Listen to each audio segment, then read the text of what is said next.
is Wednesday, March 8th, 2023, and we are meeting in the offices of Towards Employment located at 3301 St. Clair Avenue Northeast, Cleveland, Ohio 44114. We want to extend appreciation to Towards Employment for opening your doors and for your hospitality tonight, so thank you. It is now 7 o'clock, and this meeting will come to order.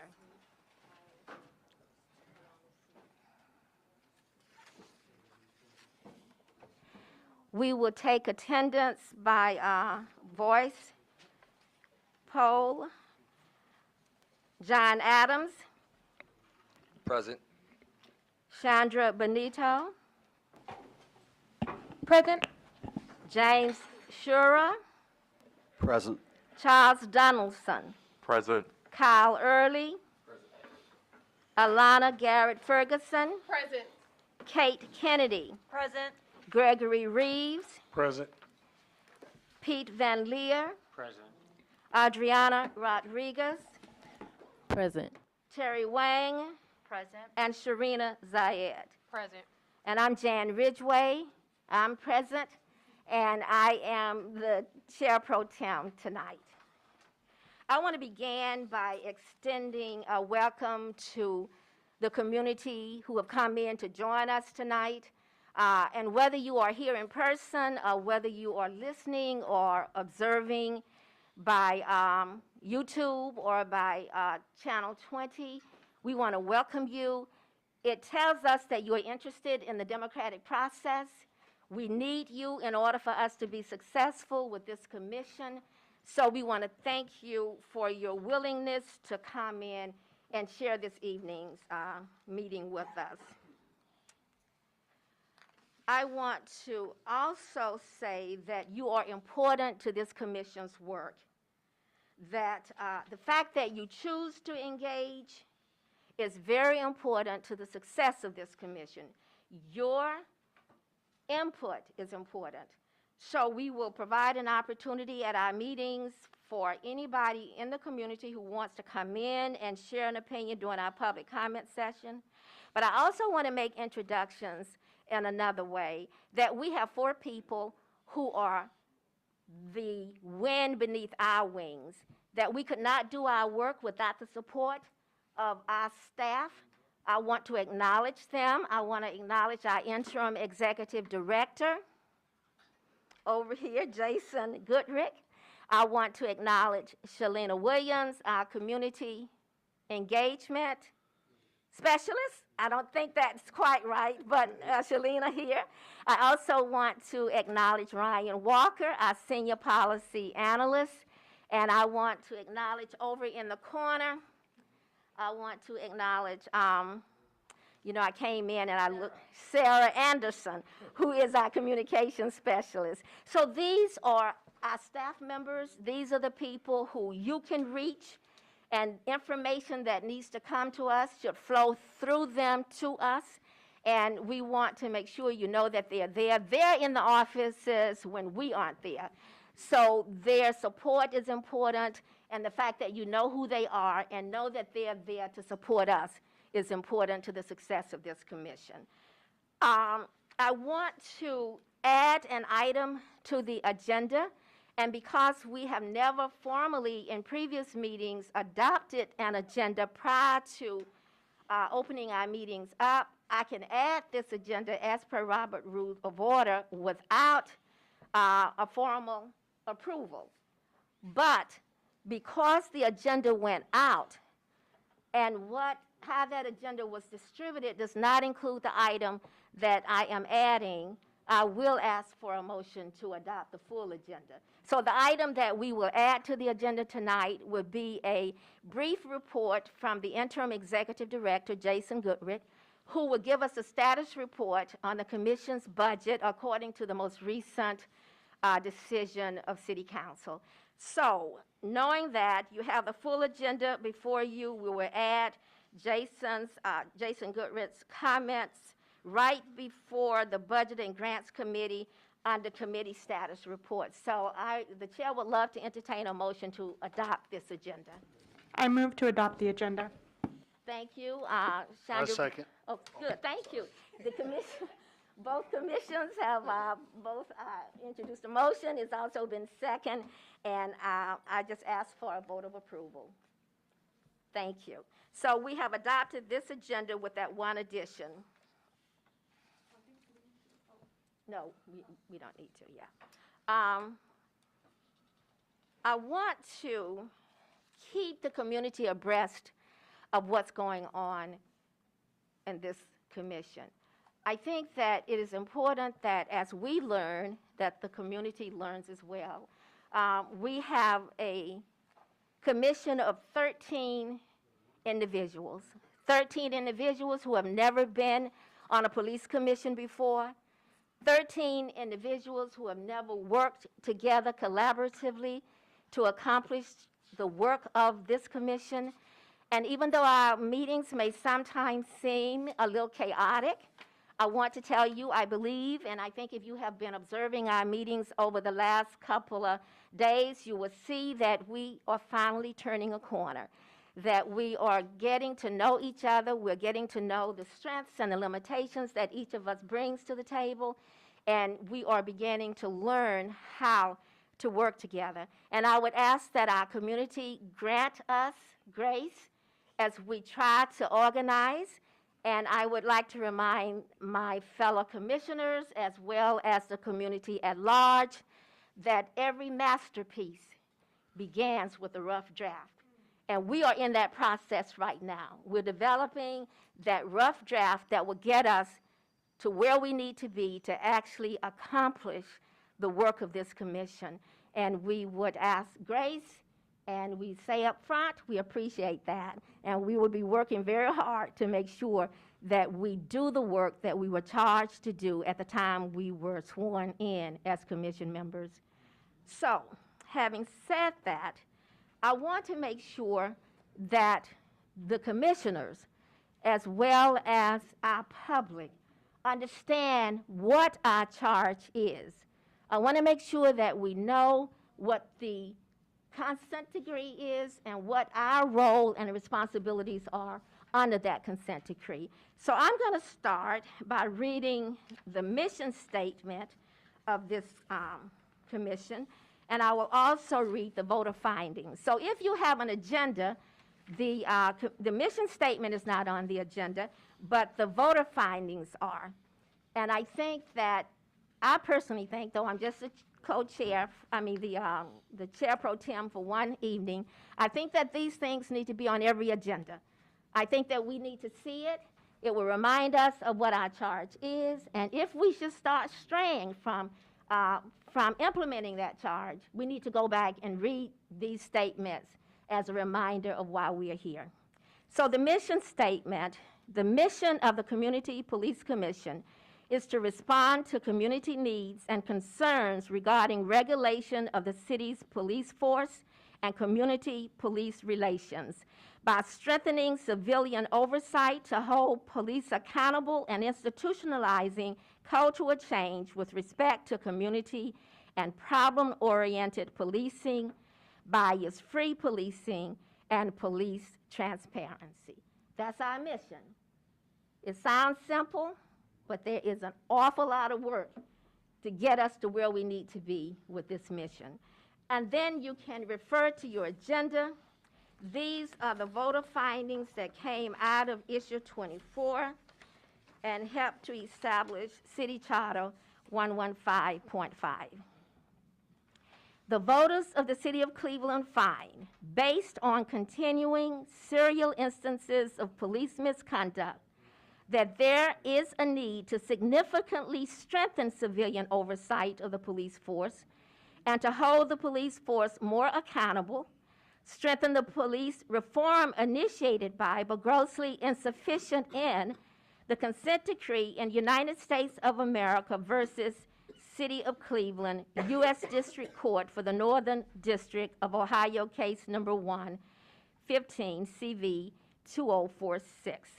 Institutionalize cultural change within the Division of Police and reform the arbitration process by which unelected arbitrators do not reflect the values, concerns, or diversity of the community, and who themselves often do not live in the community and therefore do not personally bear the burden of any problematic police practices, routinely undermine police accountability by reducing or reversing the disciplinary decisions.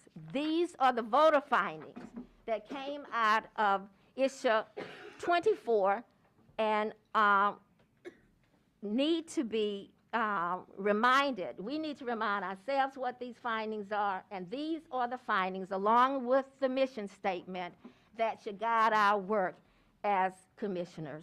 I wanted to share that and make sure that we were all on board with knowing why we exist and knowing what those voter findings are.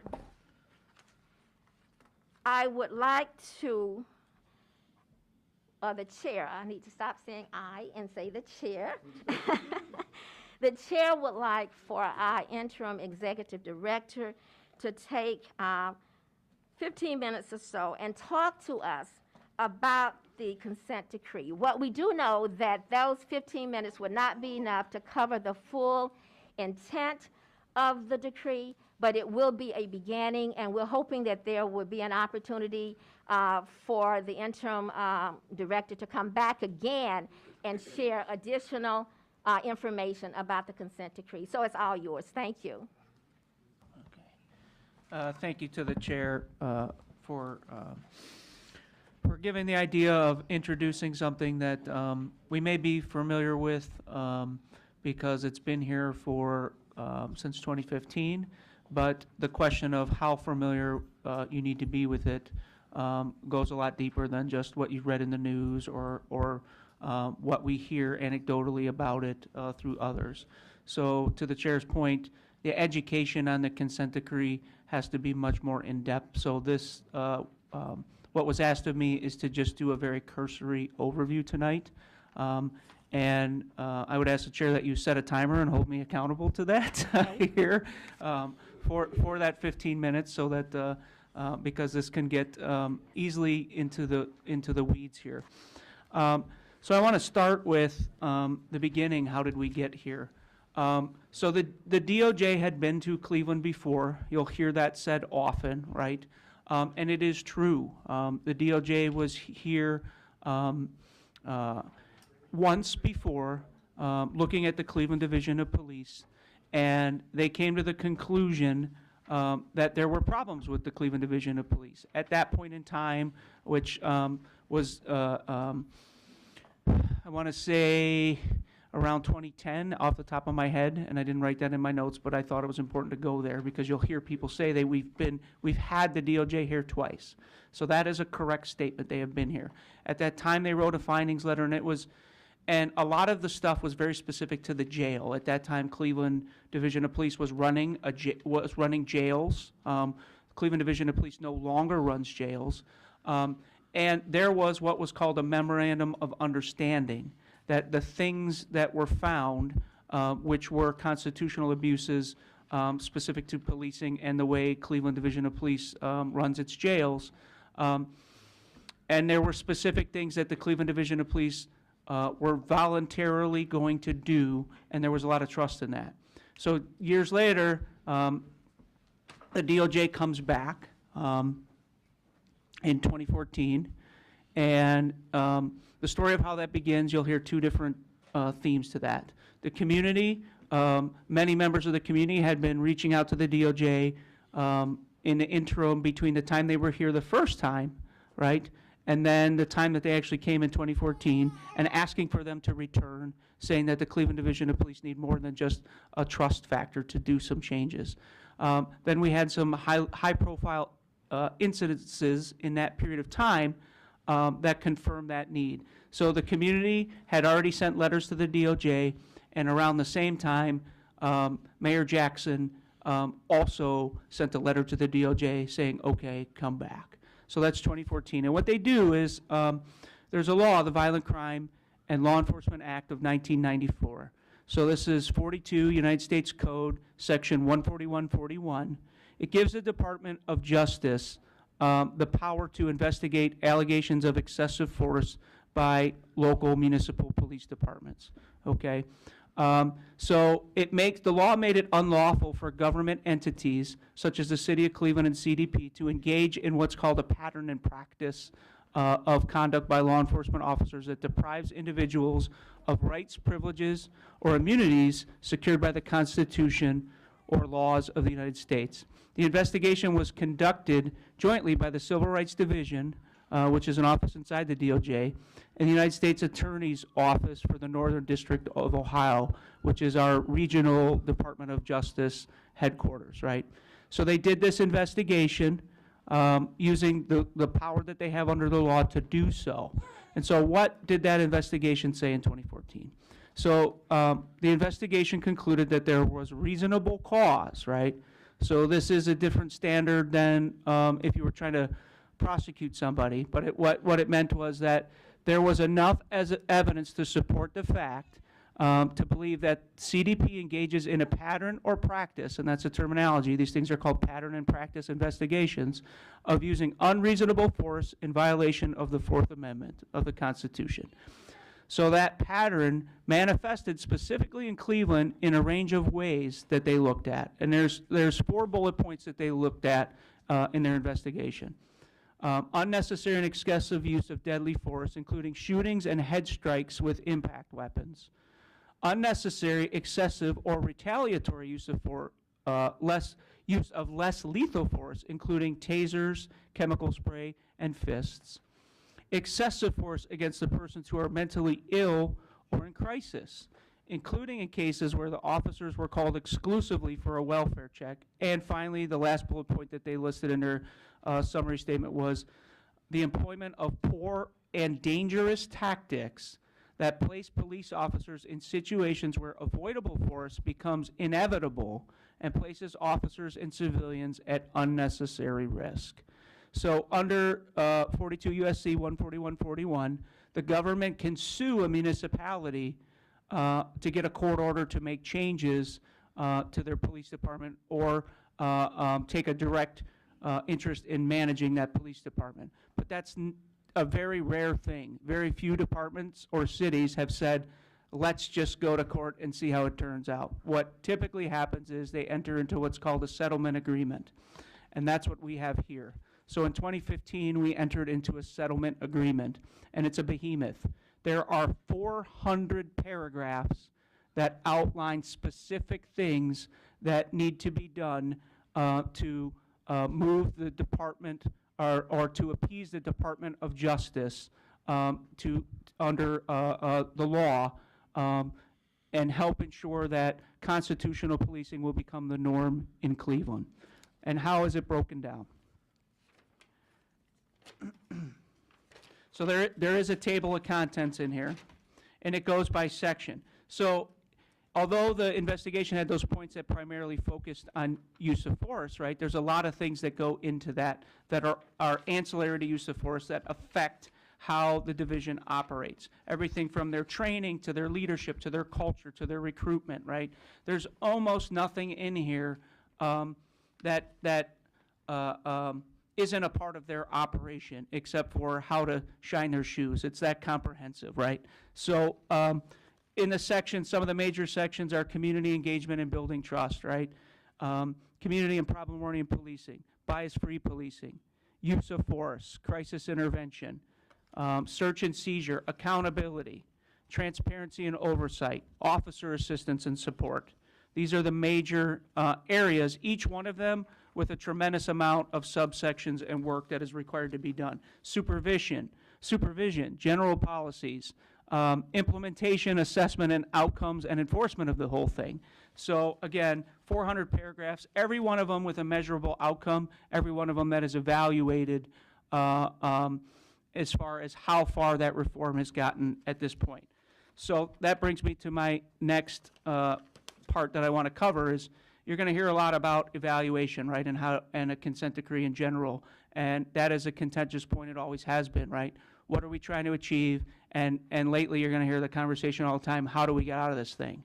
And so how that works is, in the beginning, people like to put out a misnomer that there was a sunset on this of a number of years. If you actually read it, that was never true, right? So there were goals, and those goals are very specific. And the only way out of it is to hit those goals. And there was never a timeline or an exact date that said, you know, if you don't hit these goals by Friday at 5 o'clock, you know, in 2026, this thing just ends. So that was something that people were hopeful about, but it was never a truth in the consent decree.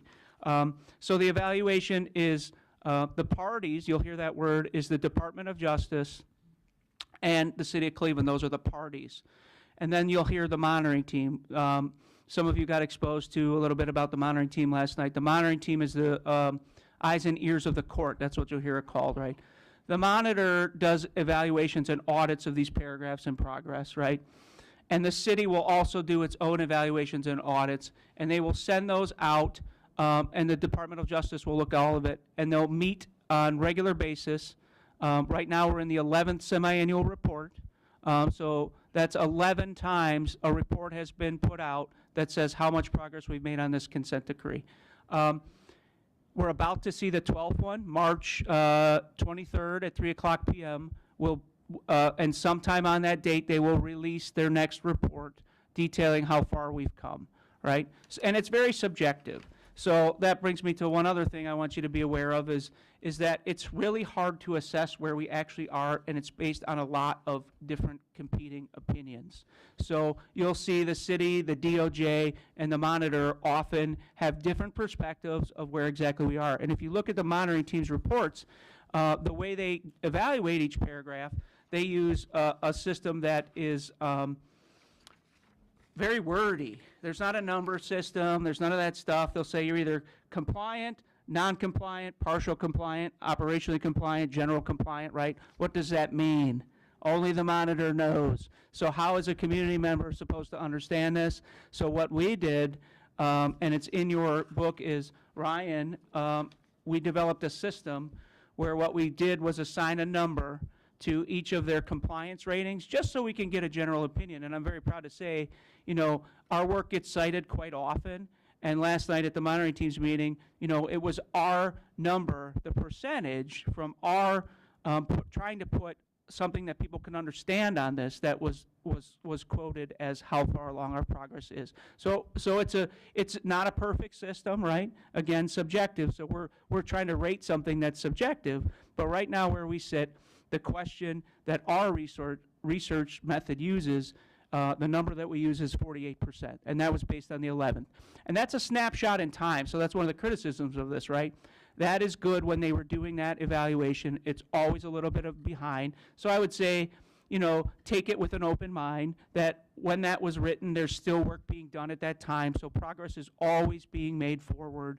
The question is how much progress, and the only way to measure that is between status conferences. So you'll get exposed to your first status conference end of this month. I would hope that all of you can fit that into your schedule because it's very important to get that perspective. You're going to hear each side and then also read the document when it comes out, right?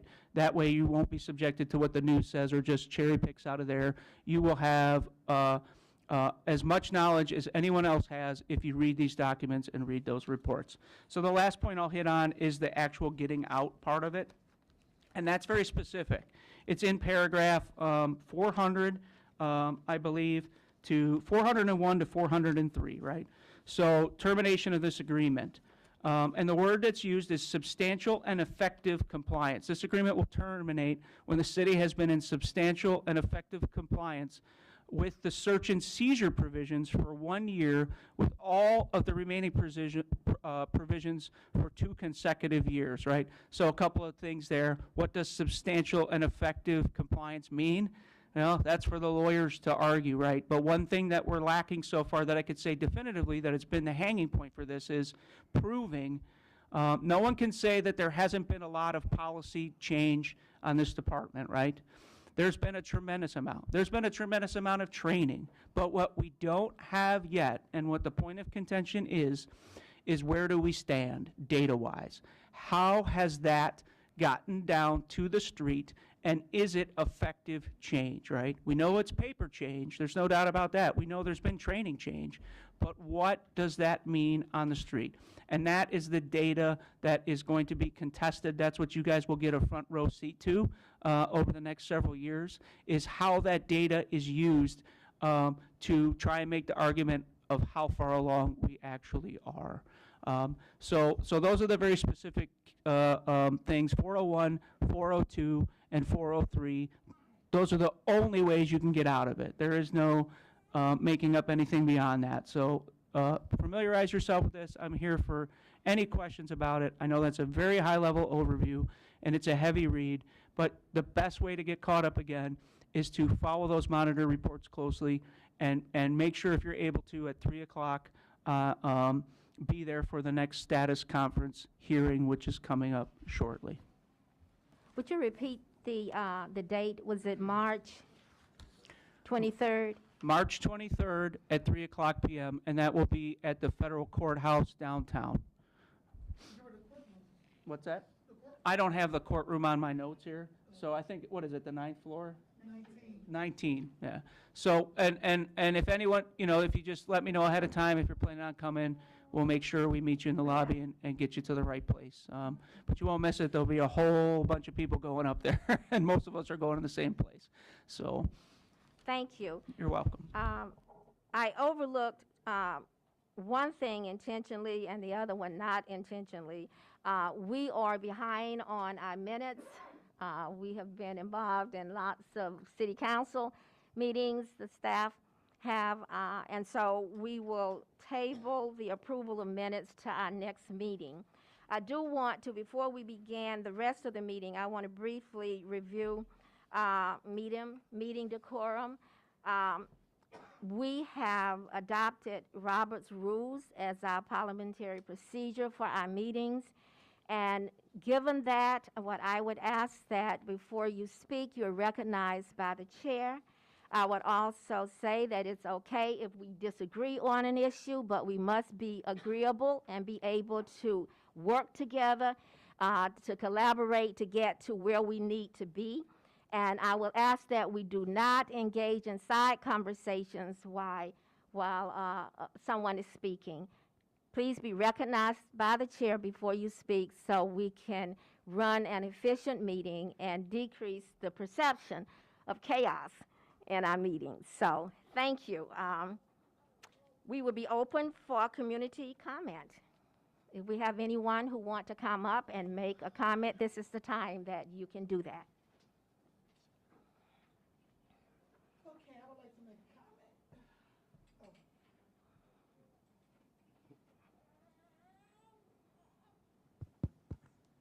Oh, thank you. Okay, I would like to make a comment. This was a good idea to put this. Oh. My name is Brenda Bickerstaff.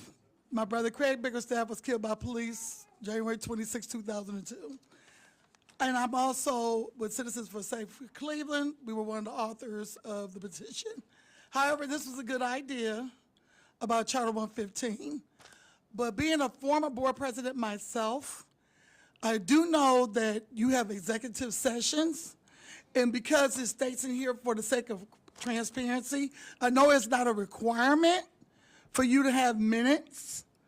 But do you think you should consider having minutes? And that's just for the sake of being transparent, okay? I'm also glad you brought up the Robert rules. That's very important when you're doing this. So, because I've been getting a lot of feedback from the public about this organization. And I'm glad you mentioned that you're in the rough draft. You are. And you're taking strides to make it better. But I'm really concerned about the executive sessions and not having nothing, no notes and no minutes. So would that be something that you would consider or think about, or something that you would like to do in the future? Thank you.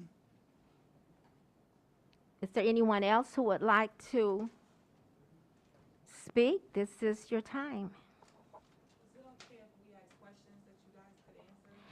We won't be answering during the public comment phase, but we're taking notes, and these questions can definitely go back to either the specific committee that would be dealing with this, and we would be able to get back that way. Don't let that be a deterrent, though, for you coming up and speaking, because we still need to hear your comments and any concerns you might have. So, Clark Nelson, I work for the Famicos Foundation. Excuse me. I do community engagement and business liaison. I'd like to know, how can we support you guys? You know, is there any course of volunteering or any ways that we can work together? Thank you. Is there anyone else?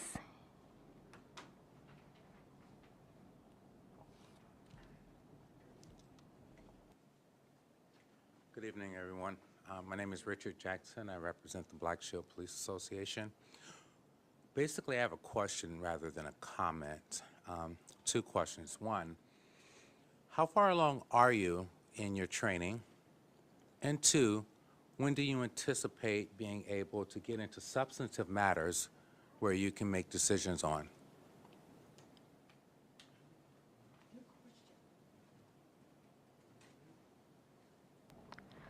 Some of the committees will be giving reports shortly, and I think there will be some information that we won't be answering directly, but there will be some information shared tonight in committee reports that could answer some questions.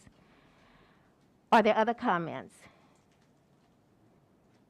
If not, we will consider the public comment session closed. I just love hitting that. Okay.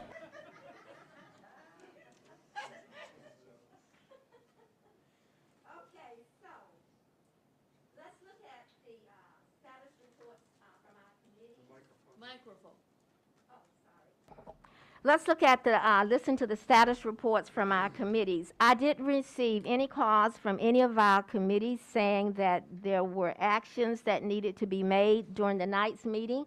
So everything that comes forward under our status reports should be just that, a status report with no action required of any information that is given. So we will begin with the internal training committee that Alana Garrett Ferguson and Kyle Early are co-chairs.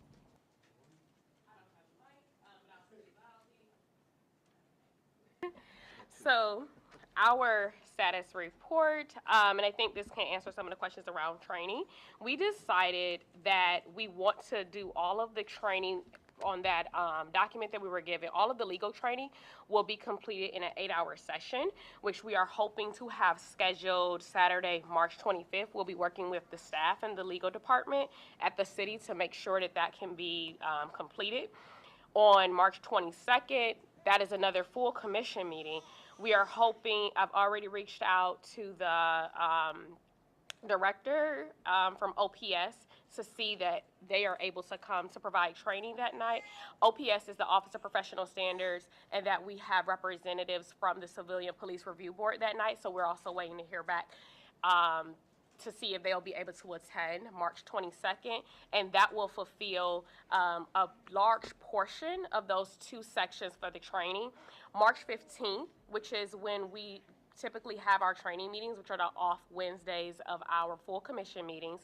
We've dedicated those to training because we're really trying to expedite the training process as much as we can. So March 15th for 1 hour, we're hoping that we can have the general grant making training done, because we do have those grants. A lot of those grants have a city compository point that we really, there's some things that we have control over of deciding the parameters around, but the other parameters, the city really needs to be able to answer those questions. As far as like a timeline of when we could see ourselves being completed, what we have decided is we're doing our best diligence to make sure that we are able to get training done as soon as possible. The police portion, it's going to take a lot of time, and a lot of us work full-time jobs. We have other commitments, so we are hoping that each month we're able to dedicate 8 hours on a weekend day to complete at least a big chunk of training during those 8 hours. We're also working with Cleveland Police Department to really understand what it is in their day-to-day actions. So when we talk about training, it's not just us sitting down in the classroom and getting the book stuff. We also anticipate us having the opportunity to go down to their gymnasium and them actually show us how they are trained as well, to kind of have that immersion experience so that we can have quality training. So we're hoping that our training will be done at least within the next 6 months, because there is just a lot of dense content, but we're making a lot of headways with that. Thank you. You're welcome. Thank you, and I think that, that your report will answer some of the questions that were raised during public comment phase, so thank you. Let's hear from the interim executive director regarding the budget status report and City Council's most recent action before we have the Budget and Grants Committee report. All right, to the chair and the commissioners, some of you are aware of some of the things I'm about to say, but others may not be. So you know that the steps that led up to this process, right? But I'll go over it with the people who are listening in the community. So the commission established a budgets and grants committee, which reports to this. And during that period, we had myself and city executives come to discuss budgetary needs and what's possible in the budget. At that time, the finance director had submitted us the budget that they had agreed to, meaning that the Mayor Bibb had agreed to as well. And that number was around $2,300,000. So the commission agreed that that would work. Primarily, the bulk of that money is going to, the operational component of it is going to staffing, right? So the commission agreed that staffing has a few points that need money injected into. The first one being having the ability to pay a true executive director position and a true assistant director position. So there were some management things that needed adjustment, right? Making sure that staff pay, who is already here and coming forward, is competitive both in the market and with peers at the city. So that was another concern. And then also there was a great deal of discussion about an attorney. And the hope in that was that because the city had presented that figure, which was about $775,000 for personnel, that would give us the ability to hire a full-time attorney onto staff with benefits that we would be able to use in a multitude of ways to help support the commission's need. The committee then forwarded that budget, agreeing to what the mayor had proposed to us. And subsequently, there was a vote by the entire commission to forward that budget to council as the official request from this commission to council. 115 gives us the authority to request resources independently of city interference. That's the way I'm going to sum it up. It's not the exact wording, but it's there to a degree, right? So that's what we did. So you asked me as the executive director to go before council and argue that budget that you had passed. And that's what I did. And if you watch the video, I spent about 2 hours, and I believe that I said everything that you asked me to say and advocated as best I can for why we need these positions. Unfortunately for us, council a week later had what's called a reconciliation hearing. And during that hearing, we were not consulted, we were not called. We were not asked for any additional questions during the time period when they made this decision, but they had begun the conversation amongst themselves and with the mayor's office without participation from my office or any of you about how to reduce that budget. And to be fair, we did ask for more money than the minimum amount allotted to us under the law. There is a minimum there, right? So that minimum is there to protect in the future the ability of anyone to use funding to hamper our work or take us to a funding amount where the work can't be done. That's why the minimum is there. But I want to be clear, it was the floor. And it's not inappropriate to ask above that floor. We didn't ask for a lot above that floor. We asked for what the law says we can ask for, right, in 115, is if we can justify an ask, we should ask for it. It says we have the ability to go above and beyond that, right? So the denial was based on the belief that, one, we're too new. This is just what I've heard, and they have to see what our operational needs are first, right? And two, that they have the legal right to bring us to the floor. And they are not wrong about that second part, but it is a common practice for departments to go ask for things. They do it all the time. Every other department in the city, including Mayor Bibb's administration, goes and asks for what they need to get the job done. So we didn't do anything appropriate asking for that money, and it was a reasonable amount of money to do that thing, specifically to get an attorney. So where we are right now is the cuts that I got back, that was a deal done between council and the administration, and again, we were not at the table for that. As far as I'm aware, no commissioner has told me that they were consulted in this, right? And it was cutting back what you all had voted for yourselves without us at the table. Want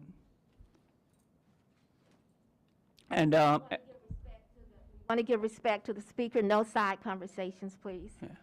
And so what they did was remove $180,000 from full-time personnel, right? And we estimated that an attorney would probably cost us around $100,000.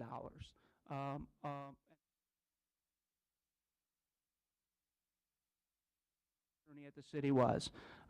They reduced, so in line with that reduction, it automatically brings down the benefits category. So because of that reduction, we lost $47,336 from benefits for full-time staff. So that's the brunt of it. And then also, as you know, you asked me to advocate for an increase in the professional services line item. That's where you would be able to attain outside consultants to do projects, research, whatever you need to be to amplify staff and your ability to do that. They brought us down to the original proposed amount, which was $14,444 less. So that's where we sit as of right now. It went through its first read in council, which means that the next time it's read, it will be voted upon sometime later this month. They have to pass a working budget by April 1st. And at this point in time, it looks like this will pass council. And the next step would be the mayor would have to sign it and agree to it. Right now, there is no indication that that won't happen and occur. So it looks like this cut, as of this moment, is trending to happen for us. And that when I use the word cut, cut means a cut from what you guys voted on, right? So just to be clear on that, it is a cut from my perspective. You asked me to advocate for this money, they cut it down to the minimum amount. Thank you. We will be asking for a report from Budget and Grants Committee next, but I think that the report that the Executive Director has given would be appropriate for this committee to bring to your table at your next session to see how, you know, what the impact would be, whether there is a need to reprioritize the requests and the amounts of money. So I just want to share, I wanted the interim director to share what happened with that budget, where the cuts were, what the next step is in the process, and I think that it would be appropriate for it to be referred over to Budget and Grants, working with the interim executive director to determine the next step with this budget. I understand that we might have an opportunity in June to go back for an amendment, and so if that is the case, we need to be prepared to do that if we feel that that's appropriate. So yes, if that could go back to your committee, it would be good. So all yours for your report. Thank you.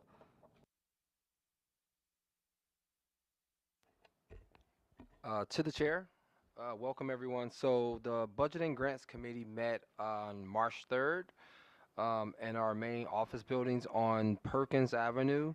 And so what we're tasked with is, well, we thought we were done with the budget, but clearly we are not. So we will have to reconvene at our next meeting. And to the chair's point, I know that part of our concern was if we got the floor, then we probably need to figure out how to reconfigure what we have to best meet the needs for the commission and the community.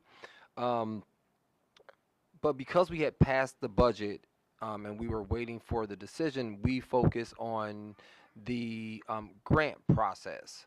So in the charter or in the one of the documents we're working from, there are several areas that we need to make decisions on before we can even move forward with grant making. So those categories are guidelines, the goals for the program year, the number and the amount of grants, the eligibility requirements, the funding process, and measurable outcomes and reporting requirements.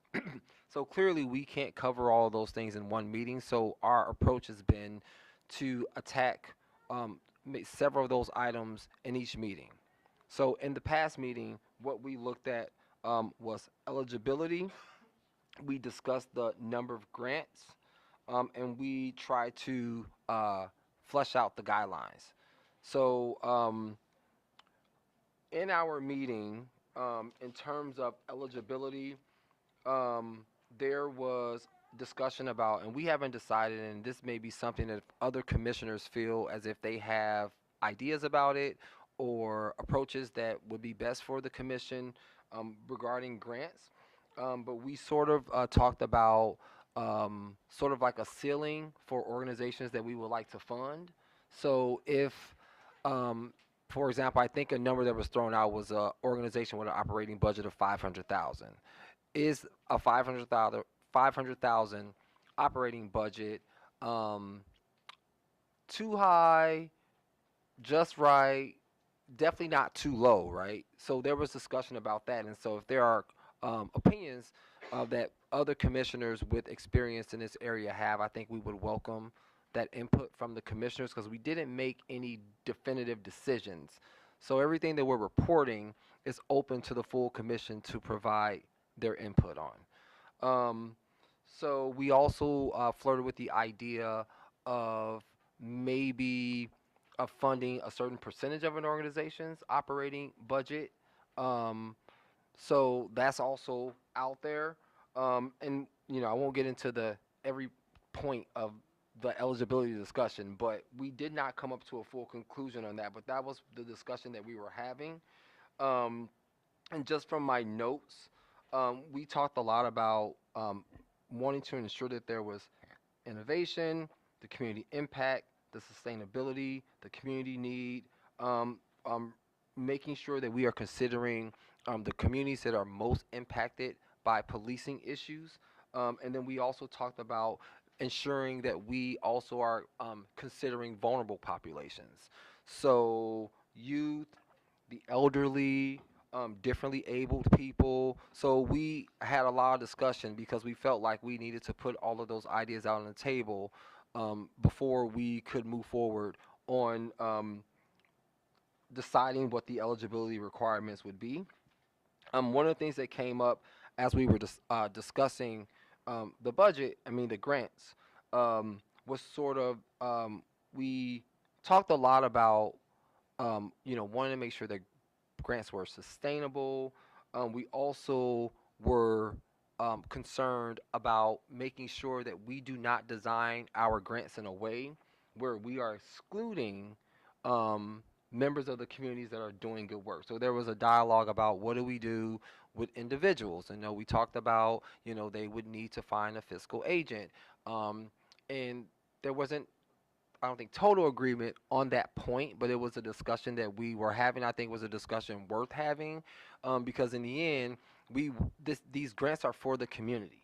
And so we want to be in compliance with the law, but we also want to make sure that we are allowing these grants to serve the needs of the different communities throughout the city of Cleveland. So a tentative thing that we sort of, I won't say we agreed on, but we were pretty much has a lot of consensus around was an idea of maybe designing grants in a way where we could think about the type of grants that we want to dish out, and maybe if we could come up with categories for different types of grants, then perhaps those different grants would have a different range of what we would reward. So the categories that we're working with are starter grants, which could be for new organizations, and we didn't really flush out the details of each category.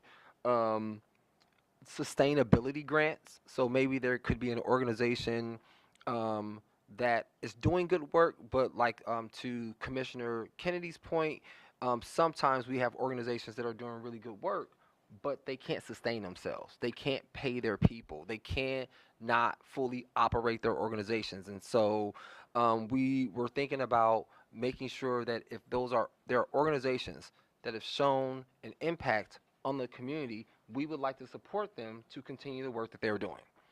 And then the third category that we talked about was maybe an expansion grant. Like I said, all of this is just kind of brainstorming and throwing ideas out there, but if there's an organization that may have shown both impact and sustainability, and then maybe that could be an opportunity to help that group to expand their program into other parts of the city.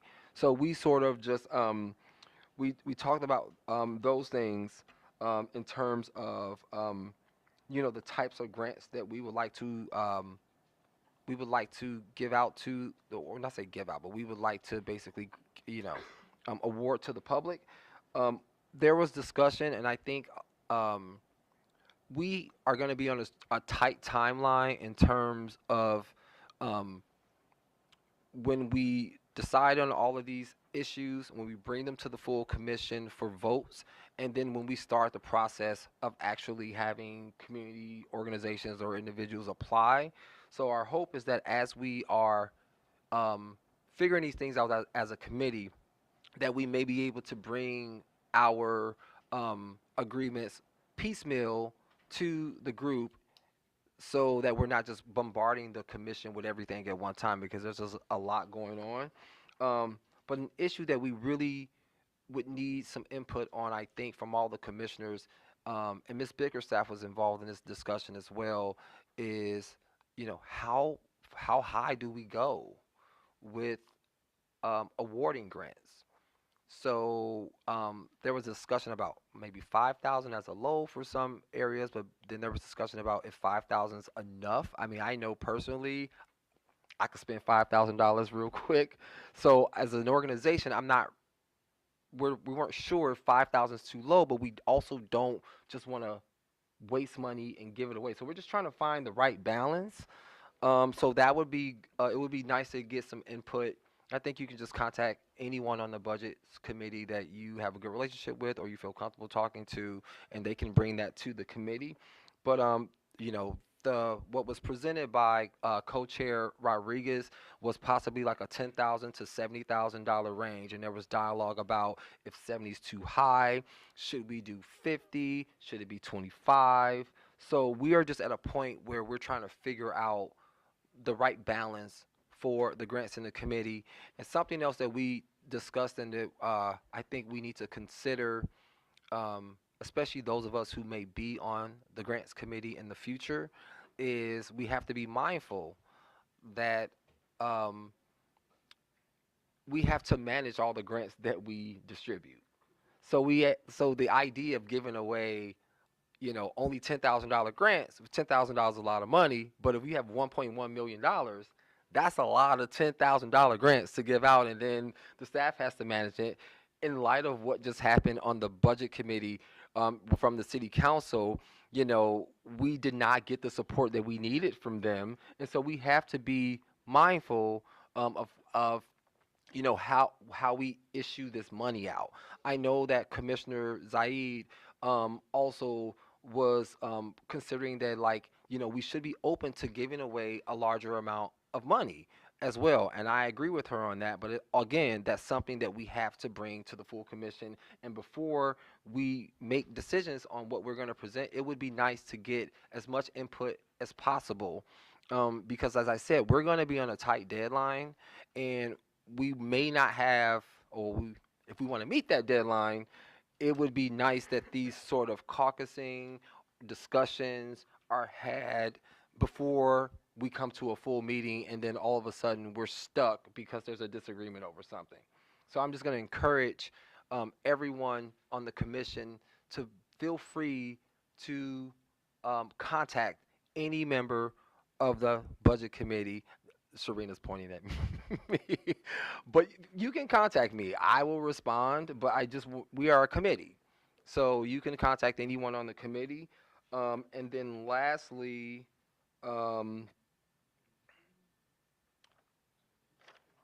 I think that, so the number of grants, and lastly, the only thing I think I didn't say was that I think that, and please someone on the committee, correct me if I am incorrect, but I think that we haven't voted on it, but I think we're gonna side with one round of grants for this first year.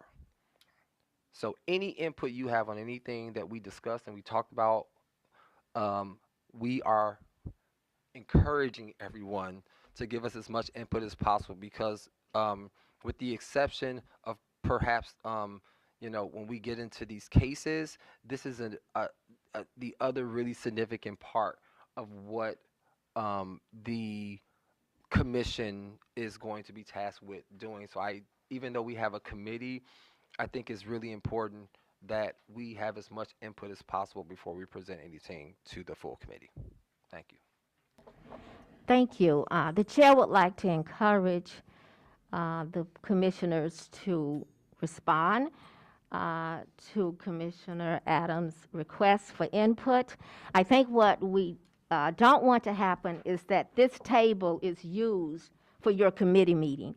So it's important that you attend their meeting, even though you can't make a motion or vote, you definitely can give input at that meeting. As the chairs of that committee, you can also set up work groups. You have that authority on the parliamentary procedure to set up work groups that could involve not only other commissioners, but it could also involve someone from the community that you may consider an expert who can come in and give you some direction on how you can do that. But I think the expectation is that you would bring to this table your recommendations for approval, not for, not for prolonged discussion, and not to use this table as the opportunity to discuss what you want, but definitely for feedback in terms of response to a motion that's brought to the, brought to the full assembly. Yes. To the chair, I just wanted to clarify when the next Budget and Grants Committee meeting is, and if there's a date that that Dr. Adams would like to receive the feedback by.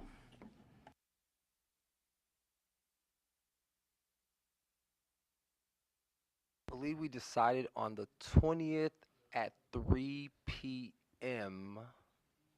I remember because I'm going to be on the West Coast, and so I have to be ready to log in at 12. Okay, thank you. Another question? Yes. Oh, and then when would, to the chair, when would the committee like feedback by? When would the committee like feedback by, the feedback you requested? To the chair, we are meeting on the 20th. I am comfortable with a few hours of feedback. I can't speak for the other commissioners, but I would be comfortable as long as I had a couple hours to kind of read over everything, consider, prep, maybe talk to co-chair Rodriguez and executive director Goodrich. I would be comfortable with a couple hours, but I know that that's not the norm for everybody. So I think the other commissioners might want more time, but if you're going to contact me, I can tell you I can do the work. I can go over everything in a couple hours. I would think that if there is any discrepancies in that comment, that you can work with your co-chair, come up with something, and use government email to share that with the full commission. So the next status report should come from the hiring committee. So I am requesting Commissioner Charles Donaldson to respond, please. To the chair, good evening, everyone. The hiring committee has not yet met, primarily because the hiring committee is not a priority for us at this time. We're focusing on rules and training. My thought is that the hiring committee could potentially have their first meeting sometime in April, but I'll definitely keep everyone updated.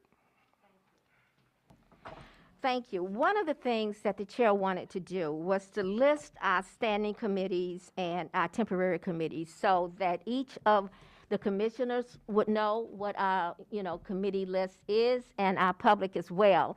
So the remaining standing committees, the outreach, the police policy, the police training, and the police accountability, these have not been established yet. But I did add them to the list of committees that would eventually have to give reports. We just want to kind of begin to drill into our psyche the fact that these are existing standing committees, but they have yet to be established.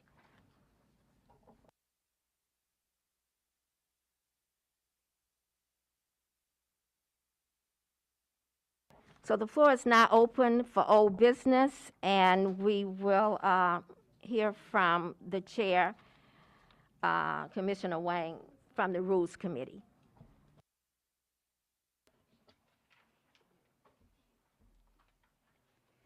Thank you so much. Good evening, and thank you for everyone that's joining us online and in person. As you may know, we are in the process of passing the rules, which are very important for the structure and momentum of this commission.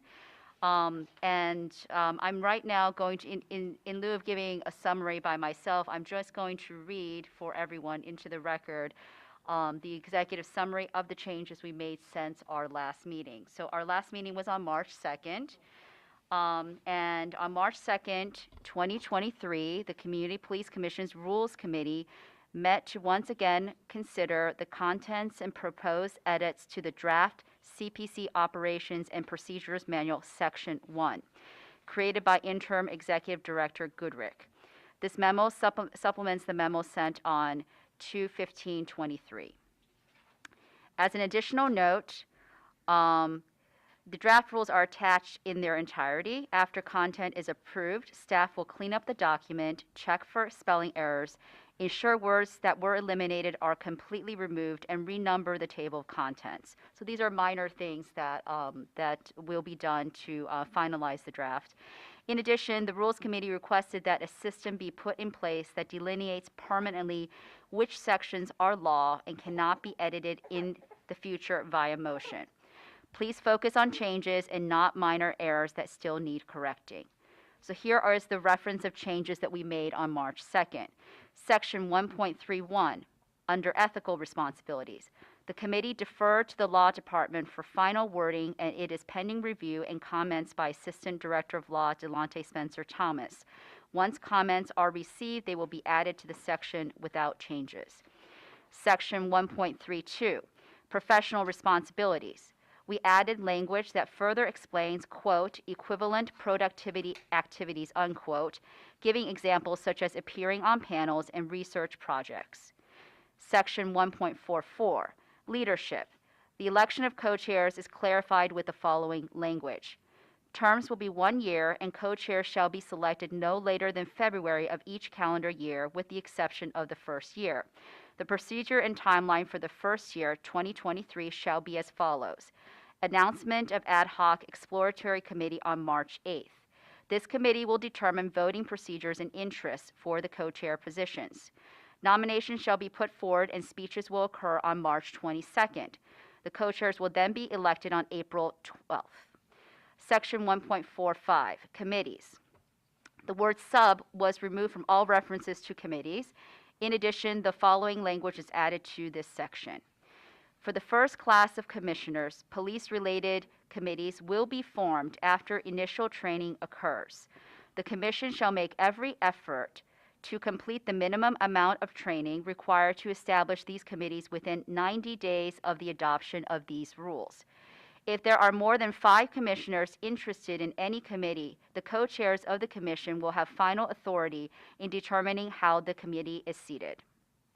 Section 1.71, general meetings, agenda point number 11 for adjournment. Language was added to ensure meetings end on time. Adjourn. Agenda should include a start and end time. Any extension of time should be via motion and have a clearly stated purpose and should include an amount of time. A meeting may adjourn early with the conclusion of scheduled business. Section 1.7 under meetings. A separate section was added for, quote, executive sessions. It was created adopting the law department's wording and counsel as it reads. This is in reference to a question that was asked earlier.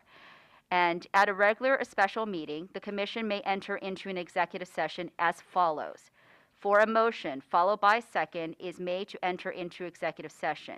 The motion states the applicable provision of RC 121.22, Section G, Section 1, Subsection 8, for entering into executive session. A majority of a quorum of the commission agrees by a verbal roll call vote. The commission shall not vote or make any decisions during executive session. The meeting shall begin and end in an open session. The minutes of the regular or special meeting at which the executive session occurs shall reflect the motion to enter into executive session, the statutory basis, and the roll call vote. There shall be no minutes kept in executive session. Commissioners may keep personal notes taken for their own convenience or memory that are not circulated and are not minutes and not public record. Section 1.82, method of voting. Language was changed to make, quote, roll call voting the mandatory method of voting. Section 1.9, amendments to rules and operating procedures. The following language was added regarding adopting or amending rules or procedures. A commissioner or the executive director must raise the issue or propose change to the chair of the Rules Committee. The manual amendment must be read and discussed and voted on as part of the agenda of a Rules Committee meeting prior to the amendment being introduced to the full commission.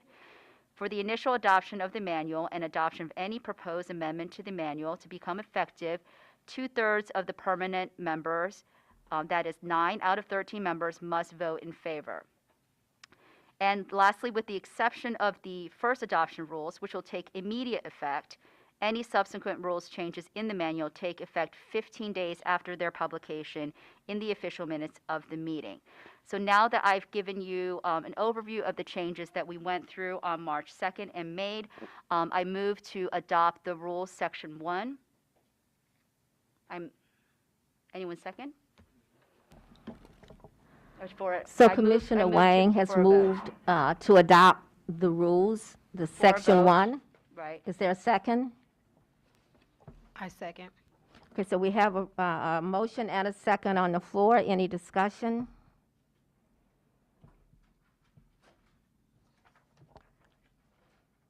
The vote, all approve. Let's do this by voice vote. Where's that list? Roll call vote? A roll call Chair. voice, yeah.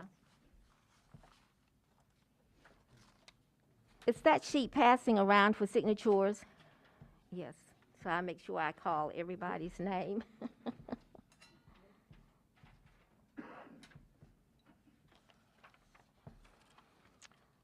Commissioner Adams. This is for regarding the motion on the floor to accept section 1 of the rules or our bylaws. I have a point of discussion, if I may. Okay, the floor was open for discussion.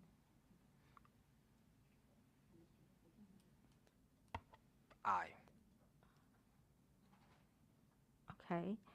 Commissioner Benito, Aye. Commissioner Shura, Aye. Commissioner Donaldson, Aye. Commissioner Early, Commissioner Garrett Ferguson, Commissioner Kennedy, Aye. Commissioner Reeves, Aye. Commissioner Van Leer, Aye. Commissioner Rodriguez, Aye. Commissioner Wang, Aye. Commissioner Zayed, Aye. and Chair Jan Ridgway, aye. So the motion carries with all yeas except 1. So it should be recording in the minutes that way, and it was all done by voice vote as per requirement under the bylaws. So that's major. We have now gotten this first part of our bylaws, section 1, passed. There was a lot of work that went into that. We owe a huge appreciation to the people who were on that chair, who shepherded that through, who asked a lot of questions, who had a lot of discussions, a couple of meetings that went way over time to make that happen, but it happened. And so I want to extend appreciation to the people on this particular committee that made this, this first section possible. And so we now have a set of bylaws. And with those bylaws, we can move forward on some other things. I recognize Commissioner Adams. To the chair, I would like to change my vote to nay. Okay.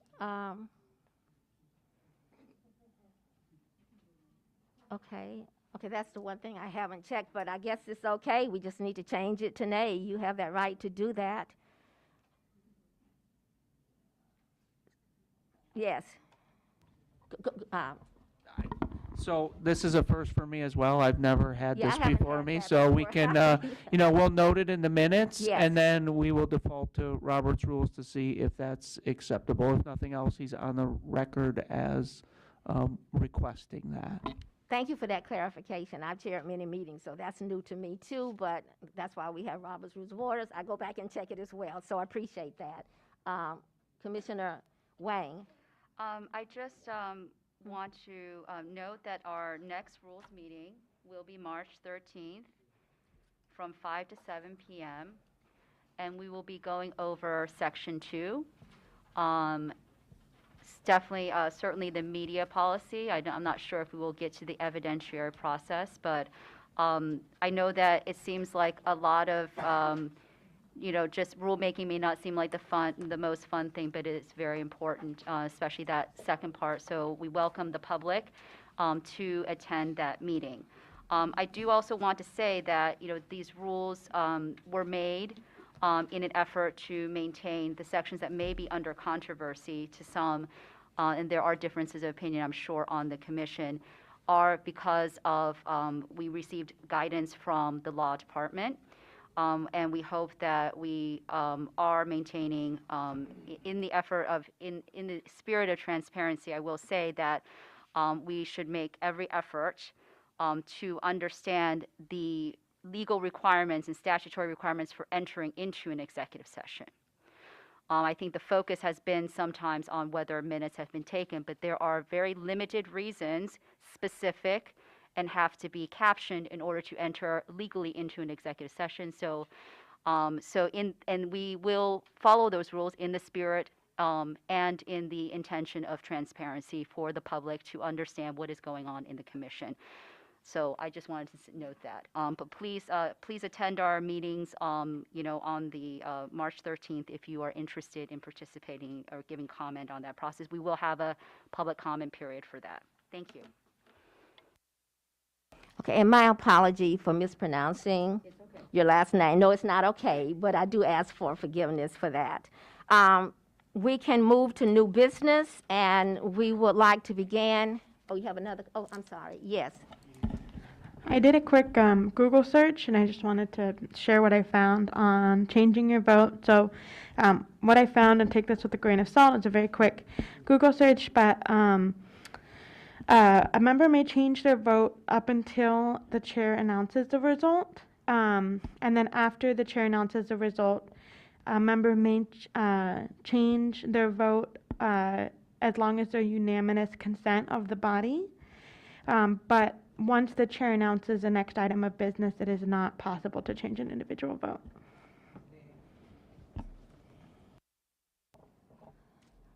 So that was two different comments. One is to once the results of the vote have been made, that was one something. Or the second one was when you move to the next item on the agenda. So I had announced the results of the vote, but we had not moved to the next item on the agenda. So there's a conflict even in that explanation. So we would check that, and we can get back to the group. The record should show Point that, of clarification. A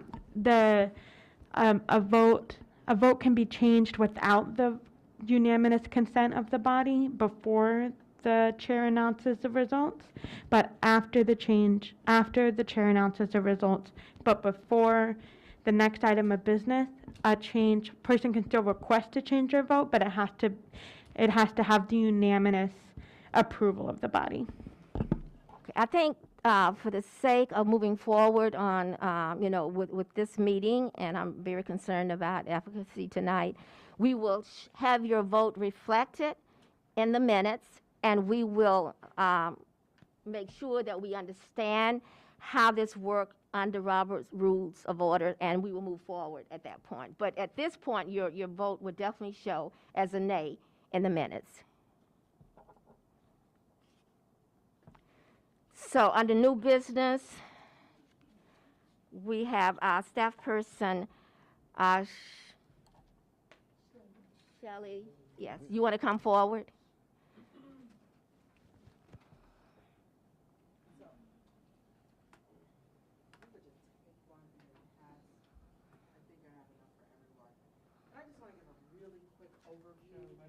Microphone, yeah.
Well, this is awkward. I can't do this. I don't know how I'm gonna sit right here. Okay, so very quickly, again, the project is entitled The Conversation. It is about how police violence impacts the mental health of the Black community. It originally started several months ago. As a matter of fact, it started as a community conversation for Black men only, and it was under the previous iteration of the commission, Dr. Terry Eccles. He was gonna, head that conversation. But then their term ended. But the idea did not. It lived on. And so as you guys were becoming, so is this project. And so quickly, I began to talk to different community members and learned quickly that you cannot just have a community conversation for men only, not with a topic this heavy. It had to be addressed in a more holistic way. And so that's how it kind of expanded into the 4-part series that it is now. And so the conversation is a 4-part series that will address how police violence impacts the mental health of Black women, how it impacts the mental health of Black men, how it impacts the mental health of Black youth. And then in July 28th, we will have a culminating conversation that will address how police violence impacts the mental health of the entire community, including police officers as well. This sounds like it's breaking up. I feel like I'm not. Okay. Okay. And so there you have, like I said, the original proposal. There have been some tweaks, as the planning of this event has happened. I do have a proposal that I send out to. It's a shortened version of that I send out to people that I'm, asking funding from, because the project is quite costly. But you can, overlook that at your leisure. And if you have any questions, please feel free to contact me. We can have a voice-to-voice conversation or via email. or you can come up to the office and we can talk about it more extensively.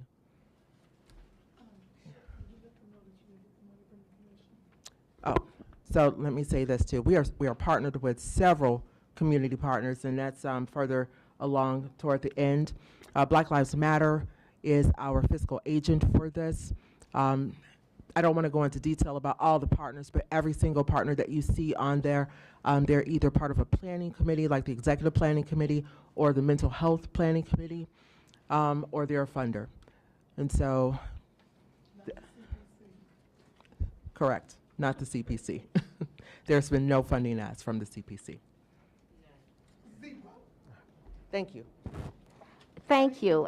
I think that what's really important for this commission is to make sure we support this, this four-part series. Your presence, I think it will add tremendously, and we will have a lot to gain from participating. One of the things that Mrs. Williams did not mention was the fact that the conversation for women is for women only. The conversation for men is for men only, so that even though we are encouraging attendance and participation by the commission, those two sessions will be broken up by gender only. So I just wanted to add that to her comment. So we should support this because it has tremendous value to each of us as a commissioner. Yes, please. To the chair, on the through the chair to Shelley. On the last page, under the fundraising and sponsorship committee and targeted sponsors, CPC commissioners is listed on there. So what is the intended role for CPC commissioners when it says fundraising sponsorship committee $291,000, and then we are listed as committed to getting 100 people? Is there any other fiscal? Since it's listed under fiscal, so that's why I'm asking. No, it's not that. Okay. I'm asking the CPC to support coming out and sharing it with your network, people power. Okay. I need you guys to bring people to these events. Okay. No money, Right? That's what I need. no money, Thank you for that clarification. no money. Zero money. I gotta make that clarification. Zero money from you guys. We just want your support. Thank you. I just want to remind everyone too that let's take Ms. Williams up on her offer. So if you have it in your hand, take some time, read it, and then if you have additional questions, please contact her directly for that input.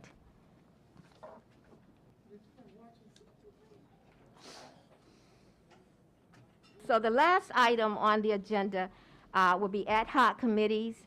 As chair tonight, I have the purview under Robert's rules to actually establish 2 ad hoc committees. I believe strongly that while training is a major portion of what we should be doing right now, the organization must continue to move forward as well.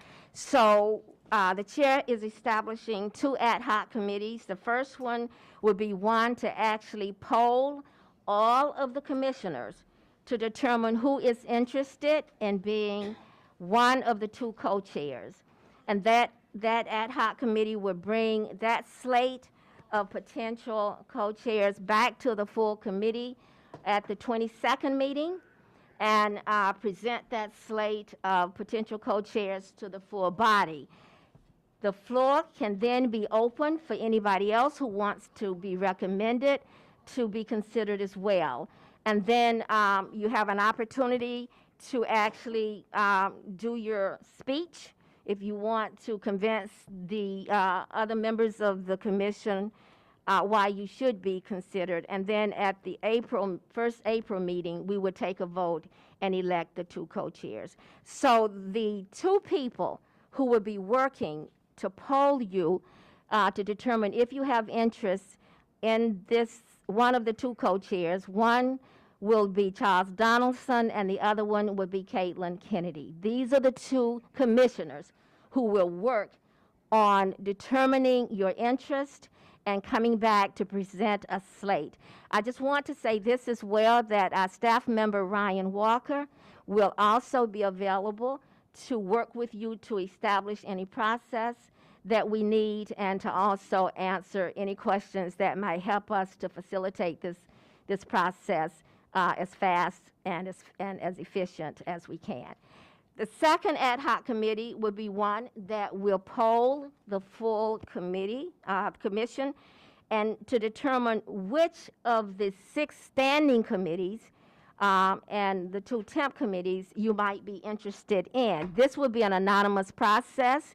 I've had some initial discussion with staff member Ryan Walker, but he will be on board to help you determine the process to do that polling and be able to determine where the highest interest is for these committees that we have. And then they will be brought back for discussion. Hopefully, they will also be able to bring a process back for how we could move forward to make that happen. If there are any conflicts, the bylaws that you have accepted tonight will give the decision to the 2 co-chairs to make. And so the 2 people who will be working to develop the process and doing the polling for the committees will be Sharina Zayed and will be James Shura. They will be the 2 people who will be working to determine the interest of the commissioners for the committees, working with Ryan, who has already begun to develop a process for it. So I know I've gotten some questions already about this process, and this is what I want to say about this, is that by having commissioners do this polling and talking to each other, it allows us to learn a little bit more about each other. And we need to do that in order to be able to work well together. Secondly, we are in a position, what's the old FUBU statement, where we can develop a process by us, for us, and we should be able to come on board to support that process.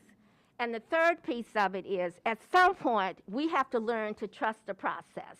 At some point, we have to learn to trust each other as we began to develop this organization. So these ad hoc committees will allow us at least to begin that. You will be talking to each ad hoc committee member, will be talking to every commissioner, and to determine the interest. And you can even talk to them about their experience, whether there's leadership experience there. There would be no commitment as far as the committees. It's a polling exercise to determine who is interested in what.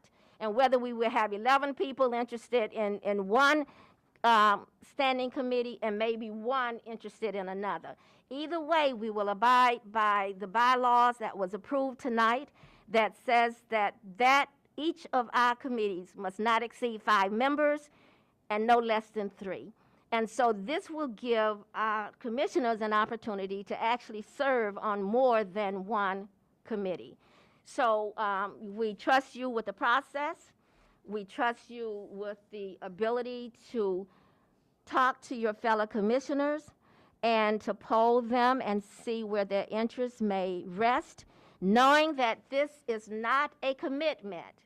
This is not where you will end up. We are polling for interest.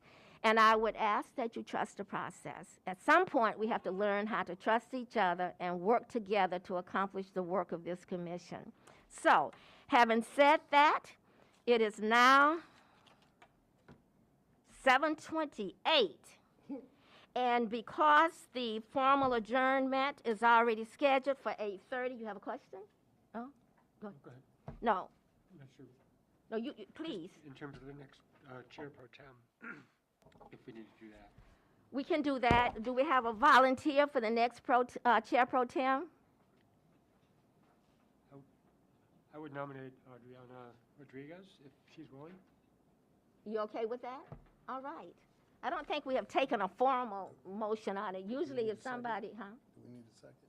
Well, are you offering it as a formal motion? Because in the past, we just asked for a volunteer. We didn't do it as a formal motion. But if you want to present it as a formal motion, and Whatever's appropriate. okay, so do we have a second for that formal motion? I second. Okay, so the motion has been made and second that Adriana Rodriguez would be our next chair pro tem. We're just going to go straight to the vote. Do I have to do this? Where is that? Every vote must be. Where is that piece of? Huh? Yeah, I'm trying to find that vocal. Yes. For the ad hoc committees, we don't have to do the Robert rules for that? Robert Rules actually allows the chair to appoint ad hoc committees. Okay. It gives you 5 different committees that a chair can establish, and the ad hoc committees, that's one of them, and the chair can do that, yeah. Okay. So let's take a vote on Commissioner Rodriguez being our next chair pro tem. Commissioner Adams? Aye. Commissioner Benito? Aye. Commissioner Shura? Aye. Commissioner Donaldson? Aye. Commissioner Early? Aye. Commissioner Garrett Ferguson? Aye. Commissioner Kennedy? Aye. Commissioner Reeves? Aye. Commissioner Van Leer? Aye. Commissioner Rodriguez? Aye. Commissioner Wong? Aye. And Commissioner Zayed? Aye. And I, on behalf of the Chair Pro Tem tonight as well. So, be nice to have this little piece to keep us in order. We are coming in, we made a concerted effort tonight to establish an agenda that would help us facilitate an expedient meeting, also an effective meeting. And I want to say, I recognize you, I want to say that I appreciate the efforts of this commission to make sure we do that. And I'm looking forward to the results of the work from the ad hoc committee. Yes, Commissioner Zayed.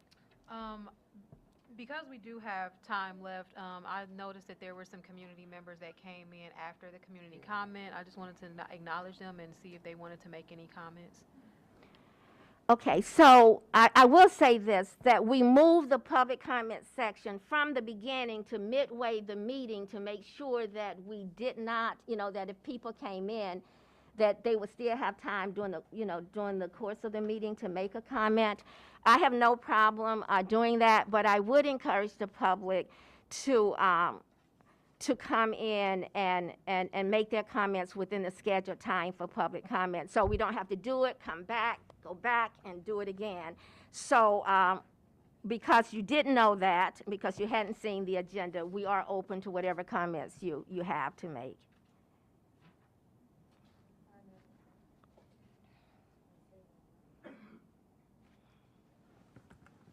Test. Okay. Good evening, this is Lou. Yes, Lou. I know the Robert's Rule is a popular one for people to conduct meetings. However, in the community, not everybody's time or their thinking or their experience will fit exactly like Robert's Rules requires. So for example, I would like to ask something or say something that's because something came up during the meeting. So this is the number one point. Secondly, I really appreciate we have this opportunity that we will have a forum conversation about how policing or even violence of any kind affecting certain group of people. But would commissioners open to the ideas in the future? We also have this mental health talk on Latino community, all different Asian community, the unhoused community, or other people also having negative impact by wrongful policing. I wish you guys can think about that. I know right now there may be a set program, the budget, everything set, but I wish we can have that in the future. Thank you. Thank you. Is there someone else? No?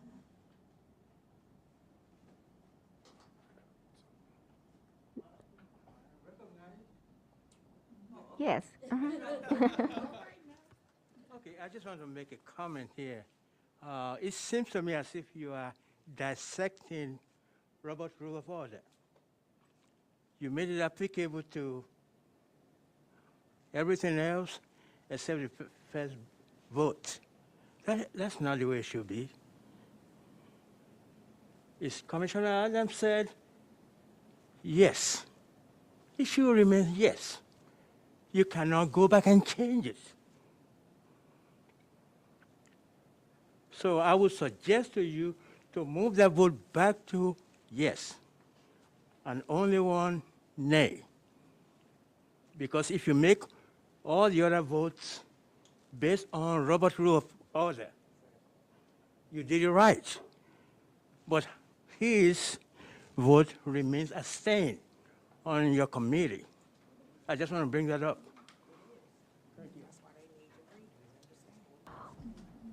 While it's our procedure not to respond directly to public comments, I want to say we appreciate that. And I think because we weren't really sure, I had not had that experience before where a vote was changed, and our interim director had not had that experience before. We weren't sure.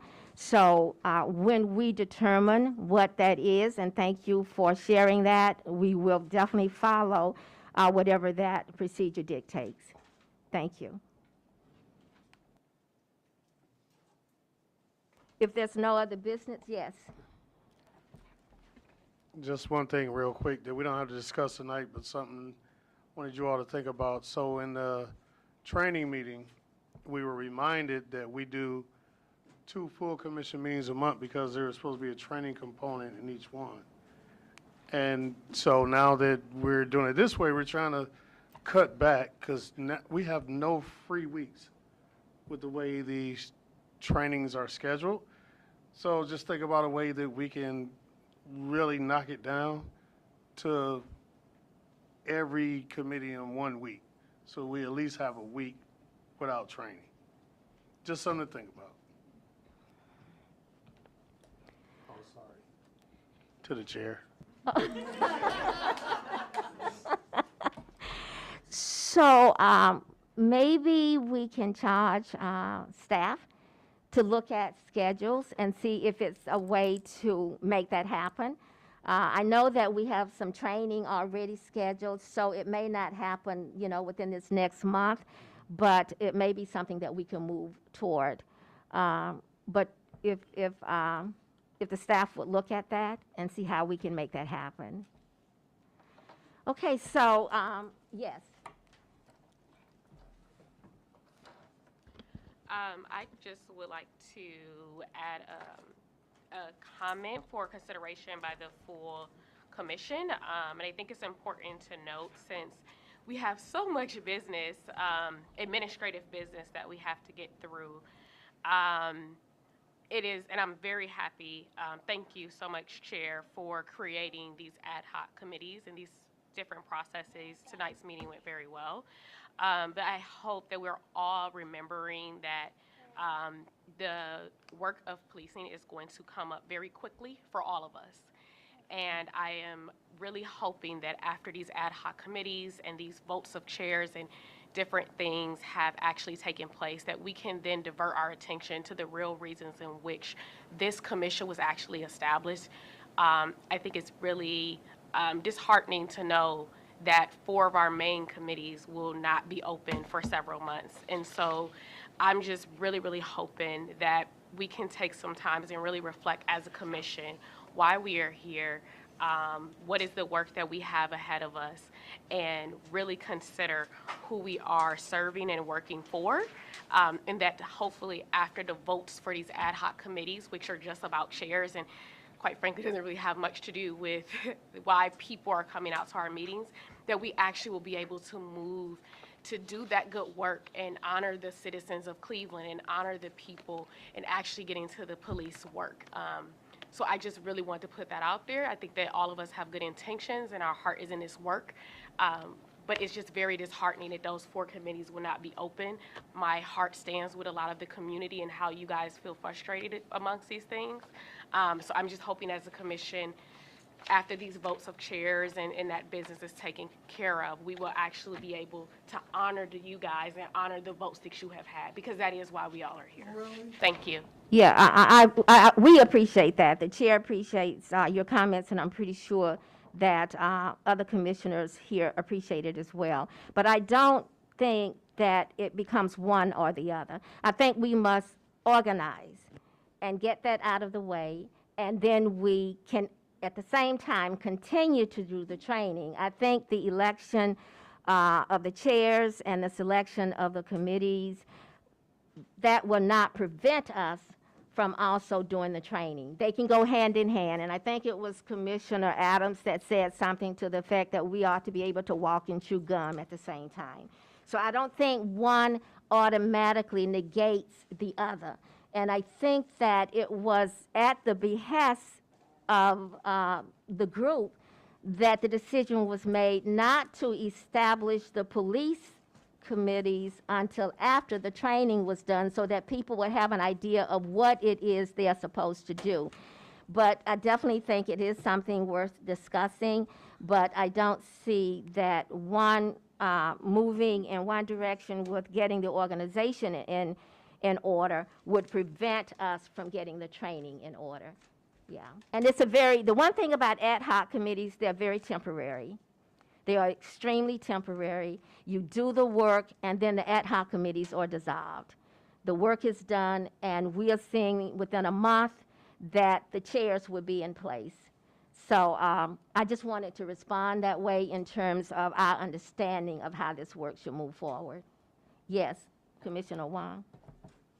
To the chair, I did want to note that part of the amendments that we made in the rules was that the police-related committees will be formed no later than 90 days. I realize that in order to honor our commitment to the community, I believe that we have to be prepared, judicious, and fair. I think we have a wealth of knowledge here, diverse skills, but all of us can learn from this process of understanding policing and the community in our work. And I cannot emphasize more, this is not in an effort to delay any need in the community. And for the record, I just hope that that these committees are not even needed at this point, because I hope that nothing is happening in the community that would need that type of high-level response. But it was made in an effort, I think, to allow us to gain the skills to serve the community in the fullest and most judicious capacity possible. Thank you. Thank you, Ms. Wong. Thank you, Commissioner. I would just like to add this, and we can adjourn, actually. We've added some things that were not on the agenda, but I would like to say this, that,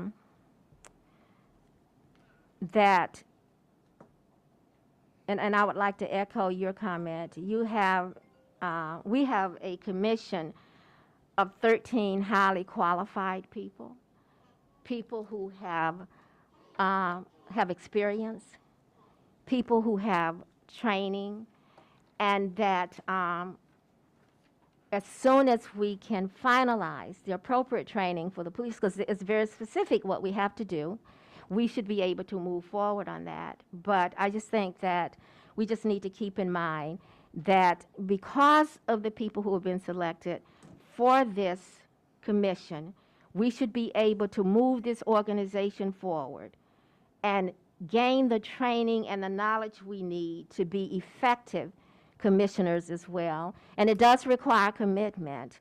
You know, even something as simple as reading all of the information, the documents that's sent out prior to coming into this meeting, so we don't have to have those discussions at the table.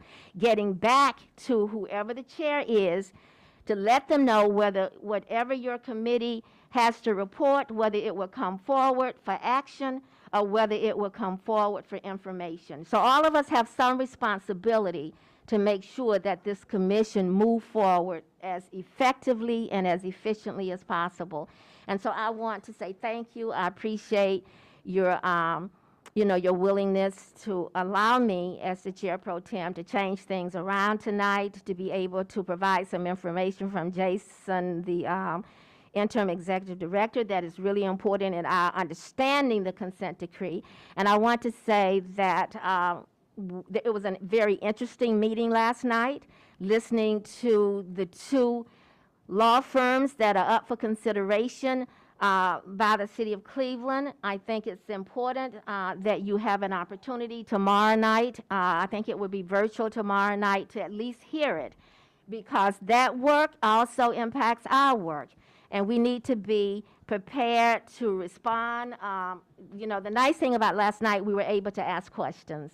And as I said, some of the people in the audience from Issue 24 were there. And I mean, there are lots of decisions that must be made, and it should be made based on what this community needs.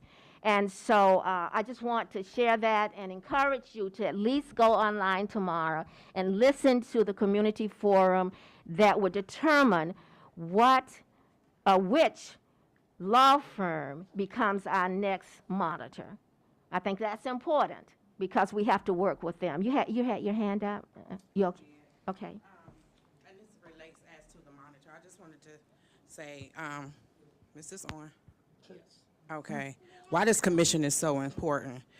On my way in here, an article was just released, and the article that came out was about Officer Frank Grimbeck, who was one of the officers that murdered my 12-year-old cousin, Tamir Rice. Now, mind you, Timothy Loman was fired because he lied on his application. But Frank Grimbeck only received a 10-day suspension, and he remained employed by the city. The article that just came out today, he was suspended for 25 days for using derogatory comments against community members.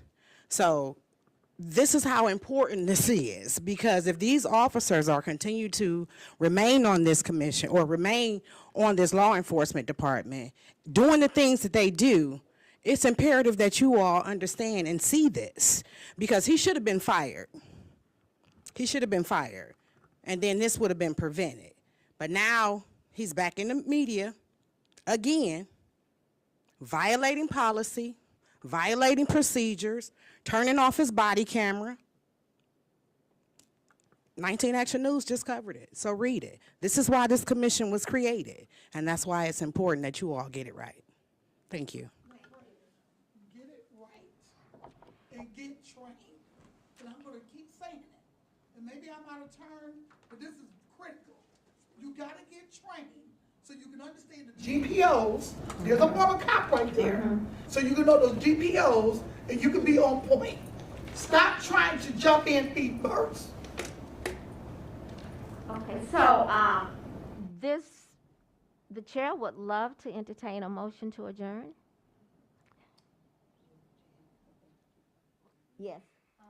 I did want to know, thank you, Ms. Goldsby. Am I correct to understand that for his involvement in the death and shooting of Tamir Rice, he received a 10-day suspension? Yes. And for derogatory comments to the community, he received a higher suspension of 25 days. So these, I believe, this is a great example of some of the policy work and the GPO work that is necessary. I do believe that it requires a lot of detail and a lot of knowledge. I know we have, you know, a former Cleveland police officer on there, but, you know, these are, you know, for the training is necessary. I feel like sometimes we get training, you know, just to get to a particular point that we can do something, but the training is a knowledge building. You know, it's aligning ourselves with the purpose of what we're trying to do, and it takes time. You know, these GPOs are very long. The consent decree is 150 pages. It takes time to read and process these things. So, again, I want to emphasize, I don't think anybody is trying to slow down the work of the commission, but to deepen it and make it substantive and long-lasting so that we can fully honor our commitment to the community. Thank you. So may we have a motion to adjourn? Cheer the hand up. You all are gonna make me. You know, the intent was these other committees started this amazing turnaround, coming not over going past the, we have a few more minutes. Go on, Commissioner Benito. Thank you, Madam Chairperson. And I just want to say thank you for your fantastic facilitation tonight. I just wanted to add one additional comment about getting the work started. And I know that our rules chairperson talked about that we have a meeting this coming Monday, the 13th, from 5 to 7. And what we are starting to do is to look at part 2 of the manual, which will go into some of the policies and procedures that will be used by some of the police committees. And so I just kind of wanted to acknowledge that this work is starting, but it's starting with some of the building blocks. And so I think for commissioners who, I would just encourage commissioners to, if you have the time or if you're able to come, or as not a witness, but a community member to watch the meeting or to observe the meetings, the recording later.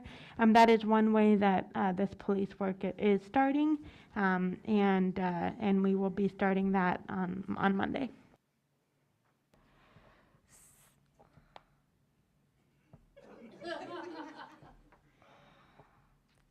Yes.